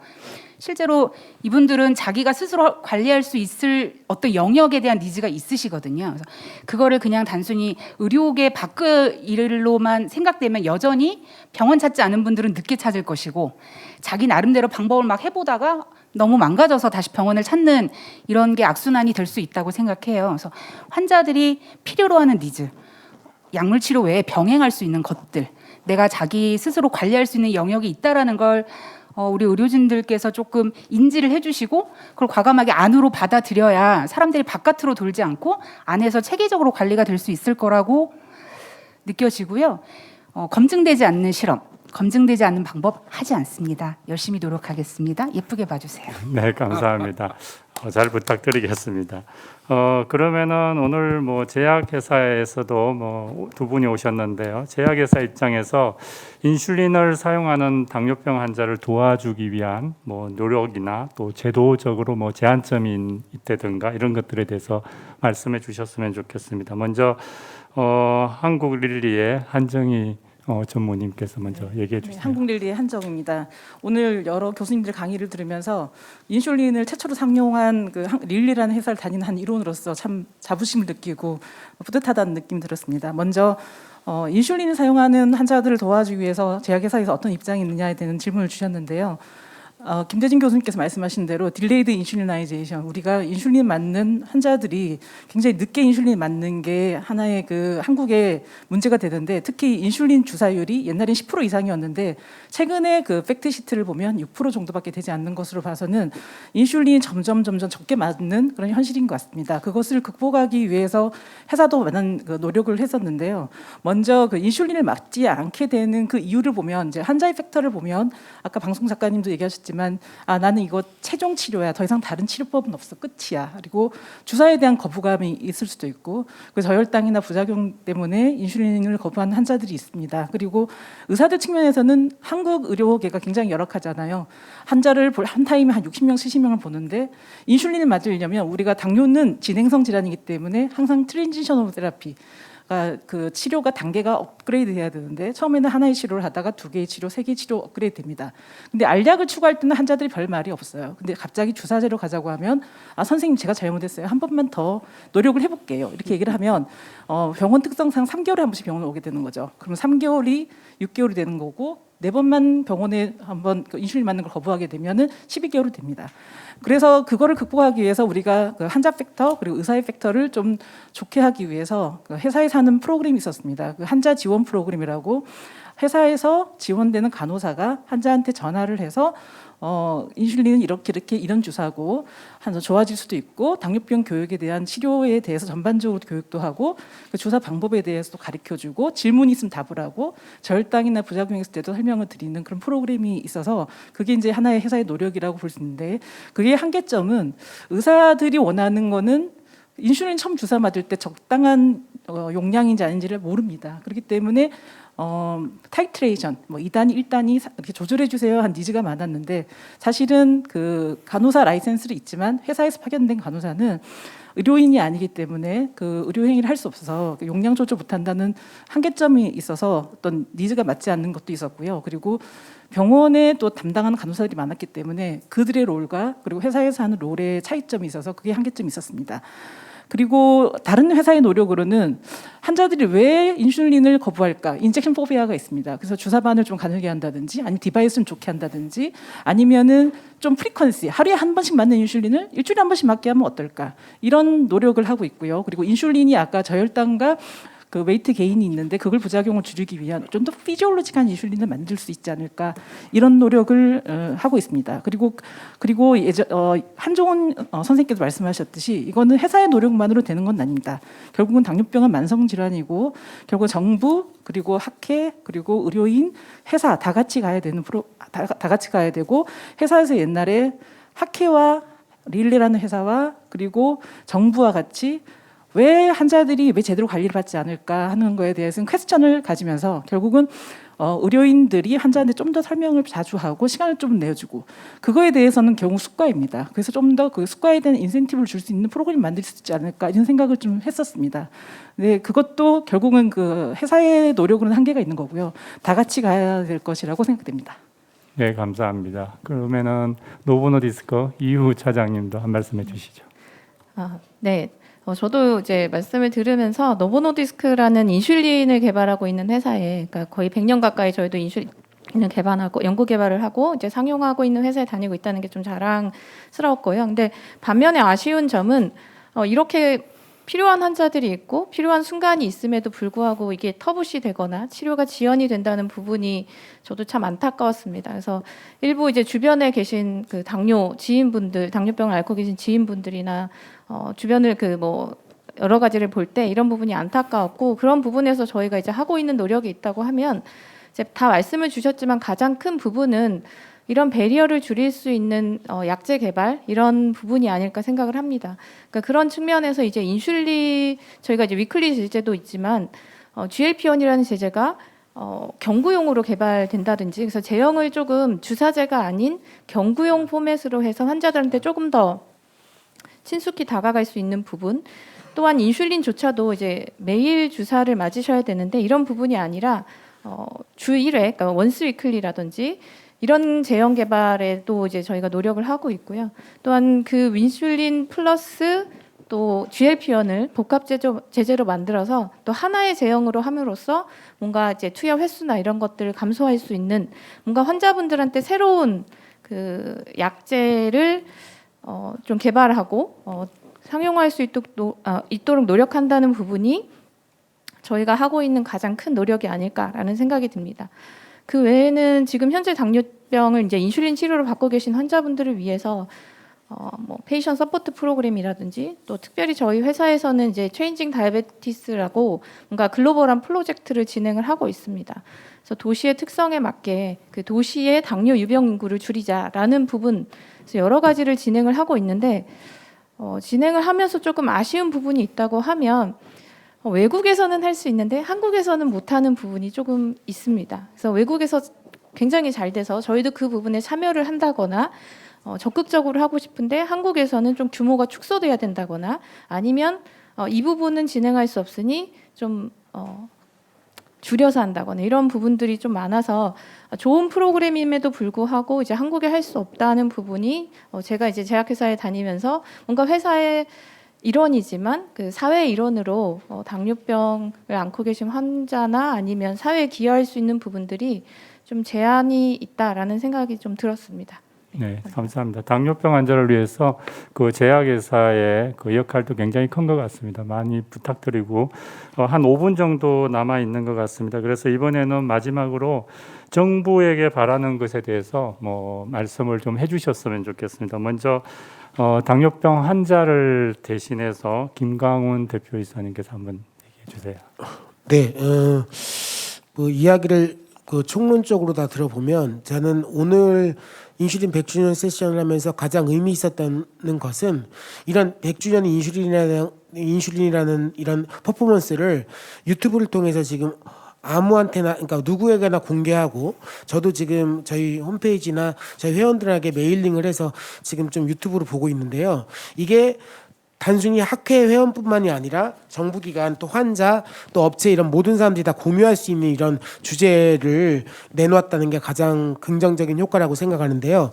정부 입장으로 볼 때 정부에게 건의하고 싶은 것은 이게 단순히 학회에서의 퍼포먼스를 하면 이게 이익 집단화로 보는 관점으로 꼭 수가나 이런 부분을 하면 부정적으로 보는 관점이 많아요.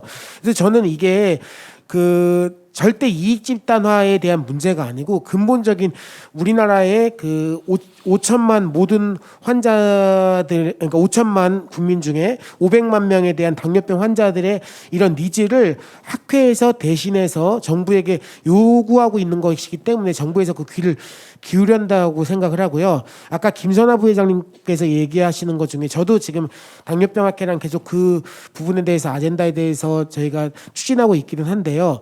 당뇨병 종합센터가 필요한 거는 같아요. 왜냐하면 1349나 120 같이 어떤 전화 한 통화를 누르면 그 당뇨병 센터에서 긴급한 상황에 대처해 줄 수 있는 방안은 필요한 것 같아요. 119나 어디에다가 그 얘기를 해도 저혈당 쇼크로 왔을 때 이걸 어떻게 대처하라는 거에 대한 것도 없고, 제가 20년 전에 그 경부고속도로에서 저혈당 쇼크로 강남 세브란스 병원을 갔는데도 아무리 얘기를 해도 얘기가 안 돼서 그 응급실까지 가야 되는 이런 게 20년이 지났는데도 변화하지 않은 거 보면 그건 어디에서든지 원콜로 정부 기관이 인증하는 센터에서 당뇨병에 대한 긴급한 상황이나 아니면 매뉴얼이나 이거를 보급하는 거를 좀 이제 설치를 할 기회가 되지 않았나 이런 생각을 하고 있습니다. 네, 감사합니다.